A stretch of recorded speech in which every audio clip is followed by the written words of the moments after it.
Bapak, Ibu, dan saudara sekalian yang dikasihi Tuhan, Yohanes Pembaptis mewartakan pertobatan dengan sangat keras. Bagaimana kalau dia mengatakan pada saudara semua, kamu adalah keturunan ular beludak. Jangan mengira bahwa kamu akan selamat dari murka Allah.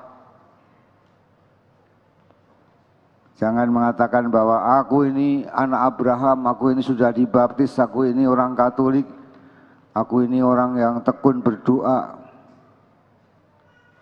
Dari batu-batu pun Allah bisa menciptakan orang seperti itu.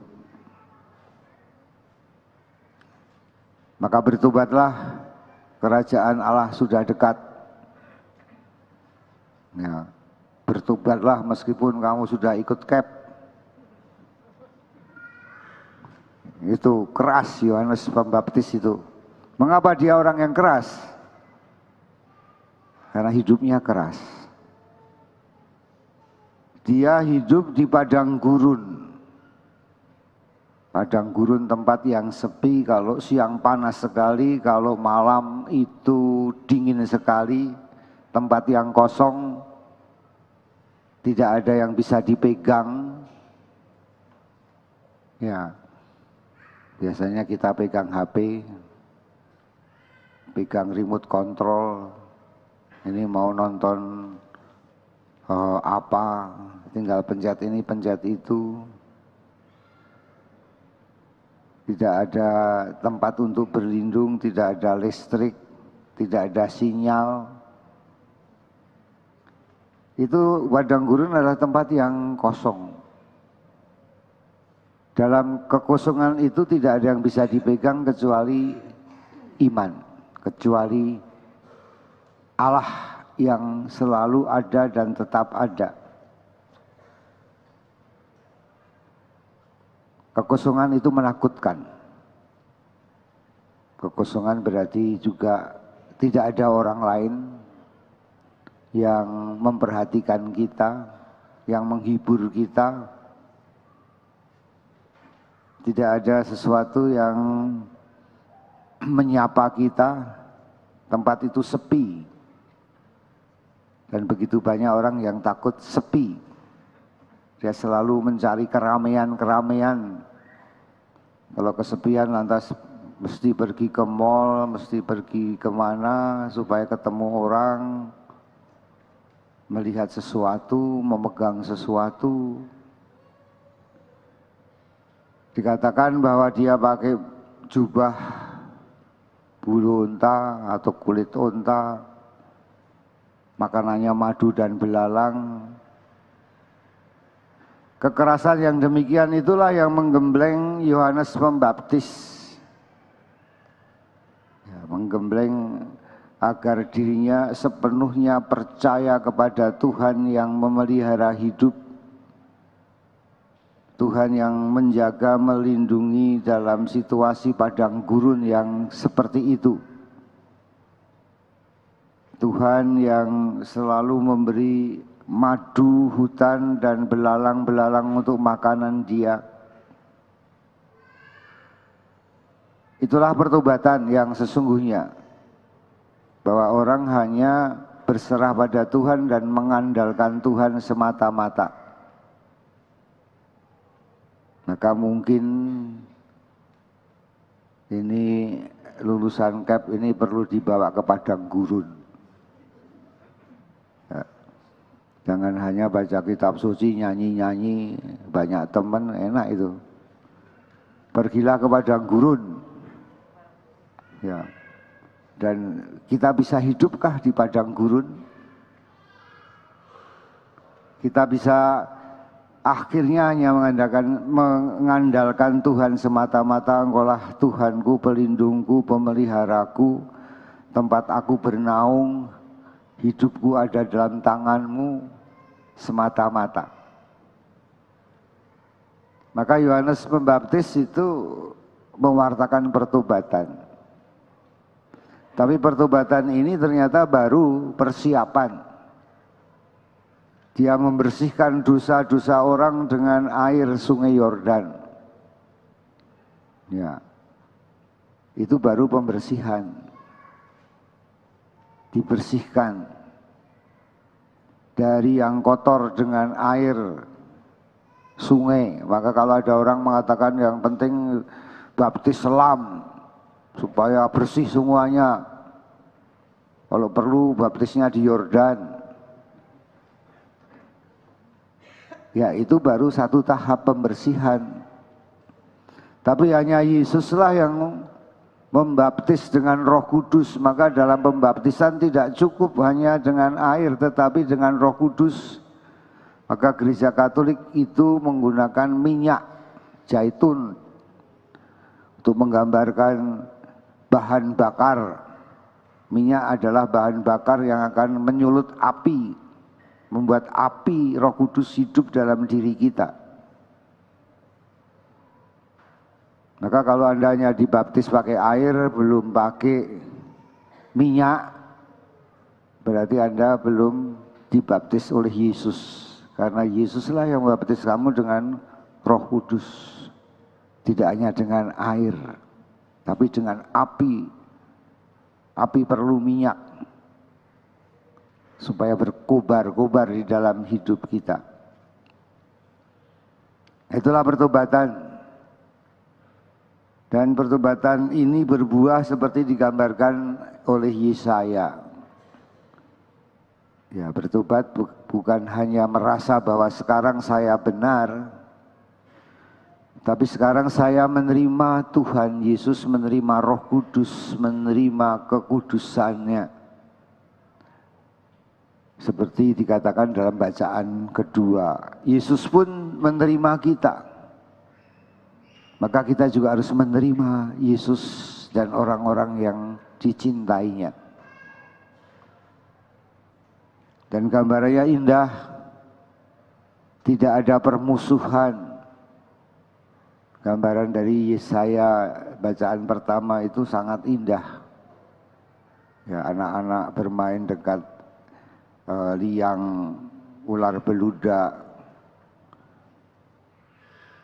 singa-singa makan jerami seperti sapi. Gambaran yang sangat indah sekali tentang damai sejahtera, tidak ada kekerasan, tidak ada permusuhan, tidak ada yang berteriak-teriak kafir, ya, tidak ada yang mengancam, semua damai sejahtera. Itu buah dari pertobatan. Nah, Bapak Ibu dan Saudara sekalian yang terkasih, seringkali kita juga mengalami situasi padang gurun. Ketika kita hidup dalam kekurangan, mungkin kekurangan dana, mungkin kekurangan sahabat, mungkin Anda merasa kesepian, sendirian di dunia ini. I am nobody's child. Tidak ada yang menyapa saya, tidak ada yang memperhatikan saya, tidak ada yang mungkin menyapa. Hari ini tidak ada WA, tidak ada sesuatu, Instagram. Ya, meskipun kita sudah berusaha menyapa banyak orang, tetapi kita tidak tersapa. Saat-saat kekurangan, saat-saat paceklik, saat-saat di mana kita hidup ini merasa kita ini sendiri, lahir sendiri, nanti mati juga sendiri. Dalam situasi itulah kita perlu bertobat. Bertobat berarti mengakui bahwa kita ini manusia yang lemah, manusia yang berkekurangan. Kita membutuhkan rahmat, kita membutuhkan Tuhan, kita membutuhkan Roh Kudus. Kita membutuhkan kehadiran Tuhan. Namun Tuhan hadir bagi orang yang bersih hatinya, yang suci jiwanya. Berbahagialah orang yang suci. Dialah yang akan melihat Tuhan. Jadi kalau ada orang yang bersaksi saya melihat Tuhan, kita harus bertanya, apakah dia suci hatinya? Karena sabda bahagia mengatakan berbahagialah orang yang suci hatinya karena merekalah yang melihat Tuhan. Jadi kalau kita tidak suci, tidak kudus, kita mesti datang ke Yohanes Maria Vianney untuk mengaku dosa. Tuhan kasihanilah kami, kami ini orang berdosa. Tapi mengaku saja tidak cukup, namun kita harus memohon pengampunan Tuhan. Tuhan hadir bagi mereka yang lapar dan haus akan kasih. Kasihanilah kami Tuhan, kami orang-orang yang berdosa. Karena kasih setia Tuhan itulah maka kita dikatakan dalam bacaan pertama mempunyai penghiburan, mempunyai pengharapan. Kita percaya pada kasih Tuhan, percaya akan kebenaran. Percayakan Yesus Kristus jalan kebenaran dan hidup. Percaya berarti mengakui dia benar. Dia kebenaran satu-satunya. Dan dia yang bisa memberi hidup, menghidupkan orang mati dan menyembuhkan orang sakit. Dia hidup kekal. Itulah isi dari kepercayaan kita. Dia jalan yang lurus menuju surga. Bapak, Ibu, dan saudara sekalian, namun kepercayaan tidak cukup.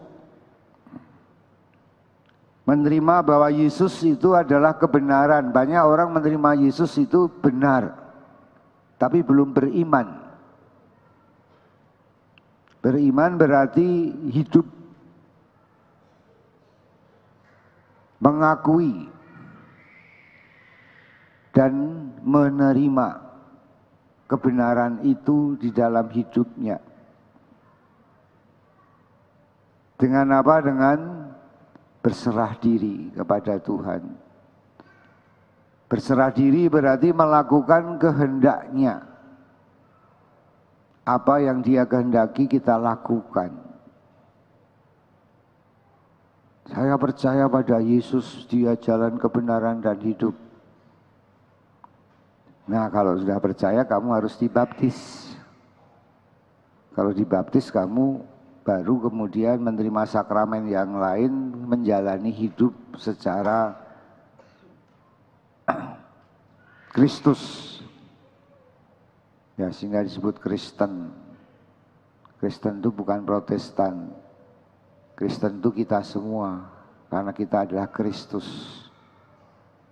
Menerima Yesus yang hidup dalam diri kita, menerima Yesus sepenuhnya sehingga kita mempunyai hidup yang abadi. Akulah jalan, kebenaran dan hidup. Kita mempunyai kebenaran dalam hidup kita. Kita tidak bingung, tidak ada dalam keraguan-raguan, tetapi pasti ada dalam kebenaran. Ada di dalam jalan dan dalam hidup yang kekal. Kita menerima hidup Yesus yang kekal berarti kita kekal abadi. Tidak akan mati, hidup selamanya. Itulah yang dikehendaki Tuhan. Pada minggu-minggu pertobatan ini marilah kita menyadari ketidaksempurnaan kita, kelalaian kita, kedosaan kita. Tadi kenapa saya lakukan ya hal yang memalukan itu? Ya. Tadi kenapa saya melakukan kesalahan itu? Tadi kenapa saya melukai hati dia? Kita tidak sempurna, maka marilah kita minta kesempurnaan dari Yesus yang memberi hidupnya yang kekal, yang memberikan kasihnya yang abadi, yang memberi pengampunan yang tiada batas. Itulah yang diwartakan oleh Yohanes Pembaptis. Kita diajak mempersiapkan kehadiran Tuhan. Dan kehadiran Tuhan bukan berarti 25 Desember. Kehadiran Tuhan setiap saat Anda siap menerima. Setiap saat kita lapar dan haus akan Yesus. Maka kabar sukacita hari ini adalah bahwa kita punya pengharapan. Kita akan disempurnakan Tuhan. Ya, pengenalan akan Tuhan membuat kita menjadi sempurna. Siapakah Yesus bagi kita? Semakin kita mengenal hatinya, semakin kita terbuka menerima kehadirannya. Hari kita bersama lapar, haus akan kasih Kristus, akan pengampunan Kristus. Kita bertobat dan menghasilkan buah-buah pertobatan sehingga kita semua mewartakan Kristus seperti Yohanes Pembaptis. Ya. Saya kira ini yang harus kita sadari, bahwa Yohanes Pembaptis mewartakan kehadiran Tuhan Yesus, mempersiapkan. Dengan apa? Dengan cara hidupnya, bukan hanya dengan kata-kata dan khotbahnya. Orang percaya pada Yohanes Pembaptis karena dia sendiri telah menjalani hidup yang keras itu di padang gurun. Tidak ada yang bisa membantah Yohanes Pembaptis. Karena memang dia sendiri hidup mengandalkan Tuhan. Dia hidup di tengah penderitaan dan kekerasan padang gurun, namun dia tetap bahagia. Apakah kita juga demikian? Bahagiakah kita karena kita mempunyai Yesus dan mempunyai Tuhan? Apakah kebahagiaan Anda ditentukan dengan harta atau hal-hal yang lain? Sehingga kalau tanggal muda sukacita, tanggal tua tambah tua, mukanya murung karena kekurangan ongkos. Itu orang yang kebahagiaannya tergantung pada harta. Pada musim bola ini orang banyak tergantung kebahagiaannya pada bola. Ya kan, Argentina menang, sukacita. Begitu favoritnya kalah Jerman, nangis. Lu kok malah tergantung pada bola? Ini bukan tergantung pada Tuhan. Nah, maka ini menjadi suatu permenungan bersama. Adakah kita sungguh bahagia dan kebahagiaan kita itu ada pada Tuhan? Ya. Saya bahagia karena saya mendukung Indonesia dan Indonesia belum pernah dikalahkan oleh Brasil, belum pernah dikalahkan oleh Argentina. Ya kan? Indonesia belum pernah dikalahkan oleh mereka karena nggak pernah bertanding sih sama mereka. Nah, Bapak Ibu dan Saudara sekalian, mari kita hidup bersukacita karena kita mengenal siapakah Allah kita. Kita mengenal Yesus yang hadir, mengasihi dan membaptis kita dengan Roh Kudus, bukan hanya dengan air. Kita bersukacita karena kita tahu bahwa Yesus tetap setia menyertai kita, mengasihi kita, dan menjaga, melindungi kita selamanya. Maka mari kita percaya pada Dia yang hadir dan maha hadir di tengah-tengah kita. Kita berdiri menyatakan iman kita.